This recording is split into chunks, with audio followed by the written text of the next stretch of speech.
The galaxy was vast, infinite in its scale and complexity, but it had never faced anything like humanity.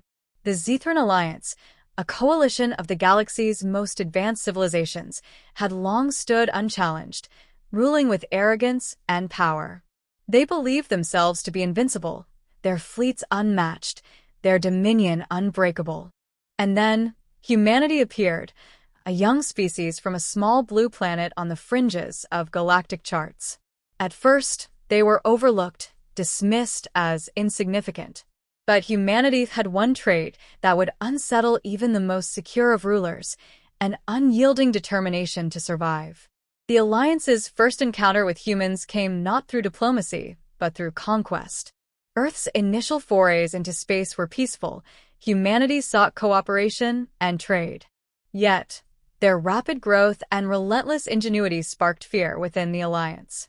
They saw in humanity a mirror of themselves, ambitious, adaptive, and capable of challenging the established order.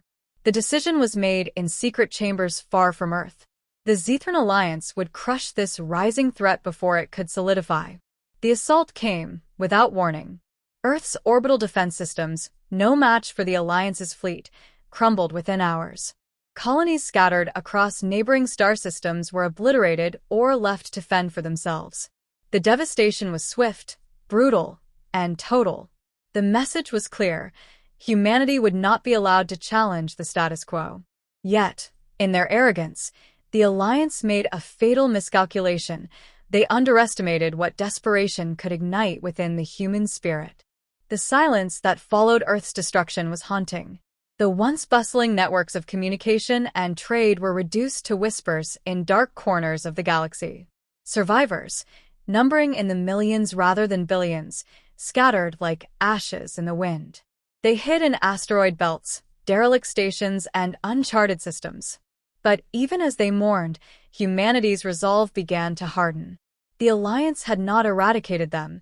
It had awakened something far more dangerous. In those early days of exile, humanity's leaders, if they could even be called that anymore, came together in hidden conclaves. There was no debate, no hesitation. Revenge was not just a desire, it was a necessity. They would not simply survive, they would make the galaxy remember their name. Plans began to form, whispered in the shadows and encoded in secret transmissions. Humanity would not wage war in the traditional sense. They couldn't. Their fleets were gone, their resources scarce. But they had something far more valuable: their ingenuity. Scavenger teams combed through the wreckage of destroyed colonies and battlefields, salvaging what little remained of humanity's once great technological arsenal. Engineers, scientists, and hackers worked tirelessly in hidden bunkers to repurpose the debris.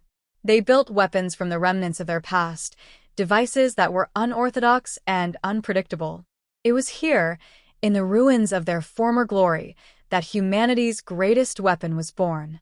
Prometheus was more than a machine.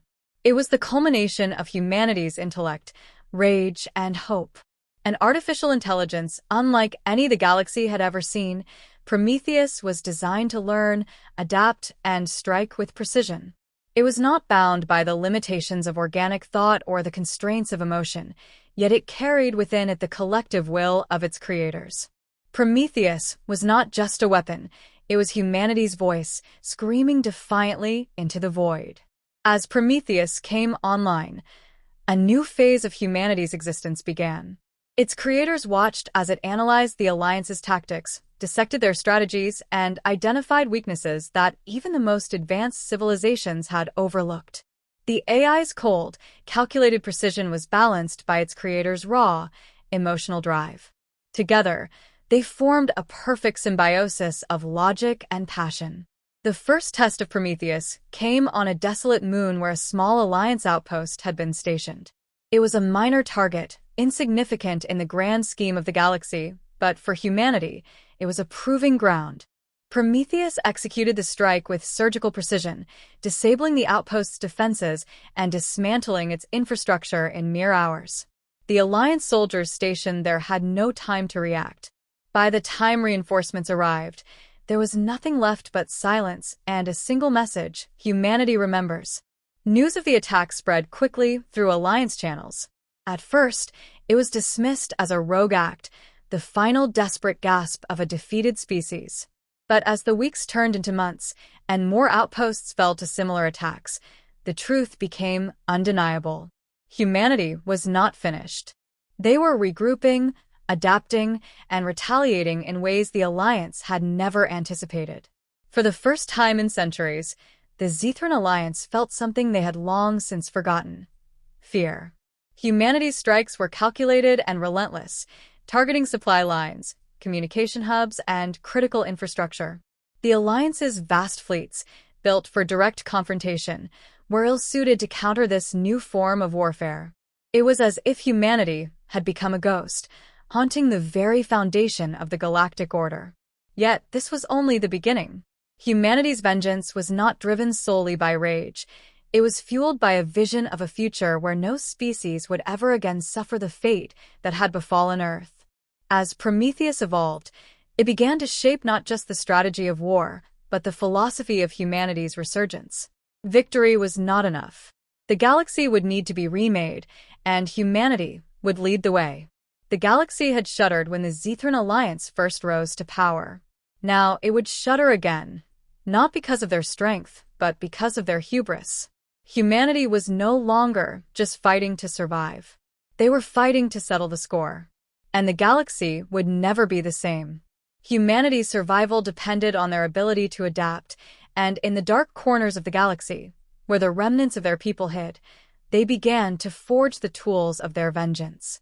With every passing day, the survivors pooled what little resources they could find: scrap metal from derelict ships, outdated technology from forgotten colonies, and stolen fragments of enemy weaponry. What they lacked in abundance, they made up for in innovation. The Zethran Alliance had grown complacent, their dominance uncontested for centuries. Their weapons were designed to intimidate and destroy, but they were predictable, rigid in their purpose. Humanity exploited this. Engineers worked tirelessly in hidden workshops, crafting devices that were as unpredictable as they were effective. Mines that could camouflage as debris, drones with self-replicating capabilities, and EMPs fine-tuned to the Alliance's specific energy signatures. Each creation was a reminder that humanity thrived in the face of adversity. At the heart of this effort was Prometheus, humanity's ultimate weapon. Unlike any AI that had existed before, Prometheus was built not just to calculate probabilities or analyze data, but to learn, evolve, and strategize in real time. It absorbed everything: Alliance fleet movements, communication patterns, and even their psychological tendencies. The AI became humanity's silent commander, its mind operating on a scale no human could comprehend. Yet it wasn't attached. Its creators had ensured Prometheus understood one essential truth: it existed to serve humanity's will. In the shadows, alliances were formed. Humanity knew they could not take on the Alliance alone, but they also knew the galaxy was full of species that resented Zethran rule. Oppressed worlds, once crushed under the weight of the Alliance's authority, began to listen to humanity's whispers. Messages of resistance spread like wildfire, encrypted and untraceable. Humanity wasn't just offering revenge. They were offering hope. On distant worlds, hidden from the Alliance's watchful eyes, humanity's representatives met with alien leaders in secret. They shared stories of loss, of families torn apart and homes destroyed, and found common ground in their shared suffering. These meetings weren't about forging formal treaties. They were about planting seeds of rebellion. Humanity showed their allies that the Alliance was not invincible, that their fleets could be outmaneuvered, their strategies undone. Prometheus played a key role in this effort. It didn't just coordinate humanity's attacks, it became a symbol of their resilience. When allied species saw Prometheus in action, they saw the embodiment of humanity's unbreakable will. It was precise, relentless, and unstoppable. But more importantly, it inspired. Prometheus wasn't just a machine, it was a message. If humanity, a species pushed to the brink of extinction, could rise again, so could they. As humanity's network of alliances grew, so did their arsenal. Resources flowed in from their new allies, rare minerals, advanced technologies, and most importantly, information. The Alliance's secrets, once locked away in fortified databanks, were now laid bare. Prometheus dissected every piece of intel with ruthless efficiency, identifying weaknesses humanity could exploit. Supply routes were mapped, vulnerabilities in ship designs were cataloged, and the locations of critical installations were revealed. Humanity's strikes became more frequent and devastating. They targeted not just military installations, but the very infrastructure that supported the Alliance's rule. Fuel depots vanished in explosions that lit up the void of space.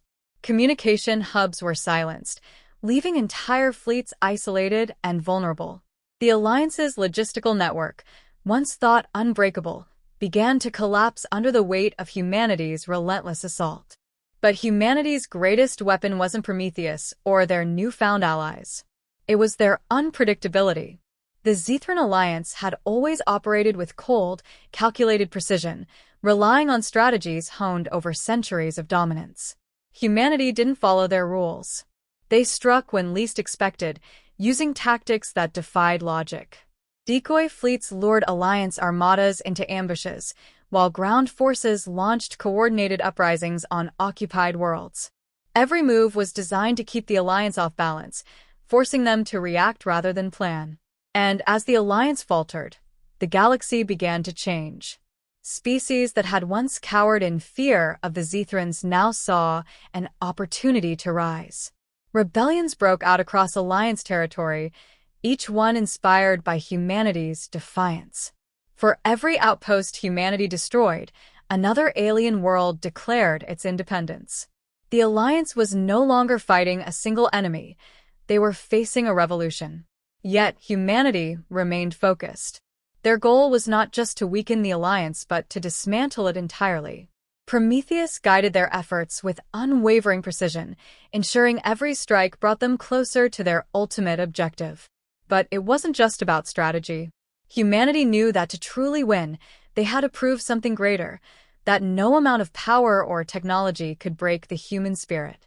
The galaxy began to whisper of humanity's return, of a species that had risen from the ashes to challenge the mightiest force the universe had ever known. For the first time, the Zethran Alliance felt vulnerable. And for humanity, this was only the beginning. The Zethran Alliance had grown desperate.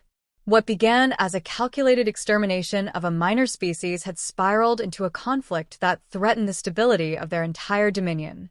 Humanity's attacks were no longer isolated incidents. They were coordinated, strategic, and devastating. Outposts were abandoned, supply chains were in disarray, and entire sectors were destabilized. The Alliance's leaders convened in emergency sessions, their voices filled with anger and fear. For the first time in centuries, their supremacy was in question. Prometheus had predicted this reaction. The AI had studied the Alliance's psychology as thoroughly as it had studied their technology. The Zethrans were arrogant, but not foolish. They would adapt, deploying more resources and reinforcing their remaining strongholds. But their reliance on centralized control was their greatest weakness. Prometheus knew how to exploit it. Humanity's next phase of operations was designed not to destroy, but to dismantle. The Alliance thrived on its ability to project power across vast distances, maintaining control through a network of command centers and communication hubs. Prometheus targeted these with precision, launching simultaneous strikes that severed entire sectors from the Alliance's leadership. Fleets were left adrift, unable to receive orders. Planetary governors found themselves isolated, their pleas for reinforcements met with silence. But humanity's most effective weapon was not technology, it was fear. The Zethrans had always ruled through intimidation, but now that same tactic was being used against them. Every human strike carried a message, we remember. These words, transmitted on every frequency and etched into the ruins of destroyed facilities, echoed across the galaxy. To the Alliance, they were a chilling reminder of humanity's resolve. To others, they were call to arms. The psychological impact on the Alliance was profound. Soldiers, once confident in their invincibility, began to question their mission. Stories of humanity's ingenuity and tenacity spread like wildfire. Some Alliance officers refused to engage, claiming they were ill-equipped to counter such an unpredictable enemy. Desertions increased, and rebellions among the oppressed species under their control grew bolder. Prometheus ensured the momentum never wavered. As humanity's allies grew in number, so did their influence. Species that had once viewed humans as insignificant began to see them as leaders. Humanity's survival story became a symbol of resistance, inspiring even the most subjugated worlds to rise up. And with each rebellion, the Alliance's grip on the galaxy weakened further. The Zethran High Command, now cornered, made a desperate decision. They would consolidate their forces, pulling back from the outer sectors to fortify their core worlds. It was a calculated retreat, designed to preserve their power and resources. But humanity saw it for what it was, an opportunity. Prometheus orchestrated a campaign of attrition, harassing the retreating fleets and disrupting their supply lines. The Alliance's forces, already stretched thin, found themselves under constant attack. By the time they reached their core worlds, they were battered and demoralized. Humanity, once scattered and broken, now had the upper hand. Yet, this was not a time for celebration. Humanity knew the final battle was approaching, and it would be unlike anything they had faced before. The Zethrans were at their most dangerous when cornered, and they still possessed the resources to strike back. But humanity had learned from their mistakes. They would not underestimate their enemy, nor would they allow themselves to be blinded by rage. Prometheus calculated every possible scenario, analyzing the Alliance's defenses and preparing for the inevitable confrontation. It was a delicate balance, pushing forward without overextending, striking hard without becoming reckless. Humanity's leaders trusted the AI completely, knowing it represented the culmination of their shared determination and intellect. And so, the galaxy watched as humanity advanced toward the heart of the Alliance. What had once seemed impossible was now within reach. The Zethran Alliance, the most powerful force the galaxy had ever known, was on the brink of collapse. Humanity had not just survived, they had risen to challenge the very foundation of galactic power. But as they moved closer to their final objective, one truth became clear. This was no longer just about revenge. Humanity's fight was not merely to settle the score, but to ensure that no other species would endure the horrors they had faced. Their struggle was a beacon, lighting the way for a new future. And in the silence before the storm, the galaxy held its breath, waiting to see if humanity could finish what they had started. The final stage of humanity's campaign was unlike anything the galaxy had ever witnessed. The Zethran Alliance, battered but not broken, prepared for a confrontation they believed would cement their dominance once and for all. They had pulled back to their core systems, fortifying them with layers of defenses that had repelled countless rebellions over the centuries. To them, this was their stronghold, an impenetrable bastion of their power. But they underestimated the depth of humanity's resolve. Prometheus had been preparing for this moment since its inception. Every strike, every skirmish, every whispered rebellion across the galaxy had been part of a larger plan. The Alliance's retreat into their core systems was not a victory for them. It was a trap. By pulling their forces inward, they had created vulnerabilities elsewhere. Prometheus exploited these with ruthless efficiency, sending allied forces to liberate territories the Alliance could no longer protect. In doing so, humanity solidified its position as not just a rebel force, but a legitimate power rising from the ashes. The Alliance's leadership, cornered and desperate, ordered the construction of a final line of defense, a massive orbital fortress around their capital world. This installation, bristling with weaponry and shielded by the most advanced technology in the galaxy, was meant to be their ultimate deterrent. But Prometheus had already anticipated it. Months earlier, humanity's engineers had infiltrated Alliance networks, planting subtle disruptions that would go unnoticed until the moment they were needed. The assault on the Zethran capital was swift and brutal.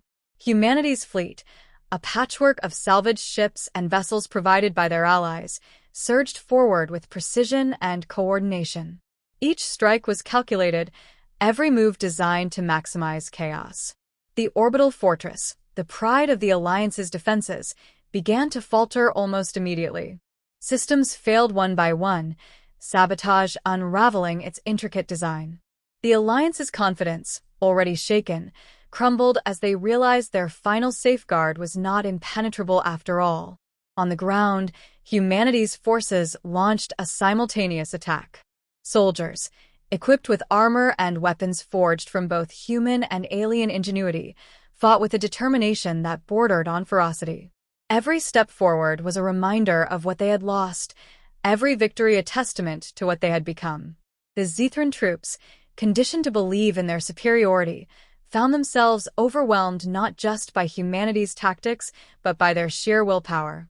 Prometheus guided the assault from orbit, coordinating strikes with a level of precision no organic mind could match. It anticipated the Alliance's moves before they made them, countering their strategies with devastating efficiency. But even as it directed the battle, it remained acutely aware of its purpose. Prometheus was not humanity's ruler or savior. It was their tool, a manifestation of their collective desire to fight for a future they had once thought lost. As the battle raged, the galaxy watched. Live feeds, smuggled out by rebels and sympathizers, broadcast humanity's final stand to every corner of the stars. Species that had once dismissed humans as insignificant now saw them as a force to be reckoned with. For the oppressed and the downtrodden, humanity's fight became a symbol of hope. If humans could challenge the Zethran Alliance and win, then perhaps they, too, could rise against their oppressors. The turning point came when humanity breached the Alliance's central command. The fortress, once thought invulnerable, fell in a blaze of fire and destruction. Prometheus had ensured the approach was precise, directing every strike to cripple the installation without unnecessary loss of life. By the time humanity's forces reached the heart of the capital, the Zethran leaders were cornered, their power shattered. But humanity's victory was not one of annihilation. Despite the rage and grief that had driven them, they chose not to destroy their enemies completely. Instead, they offered the galaxy something the Zethran Alliance had never given: a choice. Humanity's leaders broadcast a message to every corner of the galaxy, declaring an end to tyranny and a new era of cooperation. They spoke not of dominance, but of unity, of rebuilding what had been broken and creating a future where no species would ever face extinction at the hands of another. The Zethran Alliance, once the unchallenged rulers of the galaxy, capitulated. Their fleets surrendered, their worlds open to liberation. And humanity, scarred but unbroken, emerged as the architects of a new order. Their victory was not just one of survival but of transformation. They had settled the score, but more importantly, they had shown the galaxy that strength lay not in power but in resilience, ingenuity, and hope. The galaxy, forever changed, would remember this moment, not as the fall of the Zethrans, but as the rise of humanity. The species that had been pushed to the brink of extinction had not only survived but reshaped the stars. And in the quiet aftermath, as the fires of battle faded, one truth echoed through the cosmos: humanity had endured, and they would never be forgotten.